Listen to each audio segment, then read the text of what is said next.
हेल' लोगोफोर नैबे आइदल नार्जारिनि चेनेलाव मोनसे गिथावथाव मोनसे नै एक्सिडेन्ट जादों लोगोफोर। दा नोंथांमोना भिडिअखौ नै जोबजासे नायलांदो। दा बेनो जाबाय नैबे कुसुगाव महामाय खाथि बे सुदेमपुर गामियावहाय माने मोनसे गंसे बेटारि गारिया दा नै माने नैबे गारियाव सौदावफैदों लोगोफोर। दोनथ'नायाव माने बै एल्ट'आ माने थाथ'दोंमोन जाहैबाय। दा बेवहाय फैनानै नैबे बेटारि गारिया सौदावफैदों आरोना। दा बायबाय लोगोफोर। दा बेबादिनो लोगोफोर दासान्दि माने गोबांथार बिदिनो एक्सिडेन्ट जागासिनो लोगोफोर। दा बेयो बेबादि मोजां सौदावनानै दा नैबे बेटारि गारिखौ माने दसखौ हमबाय आरोना लोगोफोर। दा बेयाव लोगोफोर नोंथांमोनहा भिडिअखौ नायलांदो नै बेबादि जादों। दा नैबे गसाइगावनिनोमोन एल्ट'आ।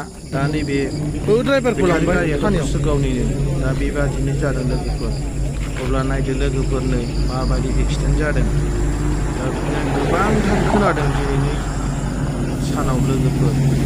नोंथांमोना भिडिअखौ नायदो आरो शेयार खालामदो आरो साबस्क्राइब खालामदो लोगोफोर फैगौ समफोराव जाहाथे बयबो नुनो मोननाय बायदि आरोबाव लोगोफोर।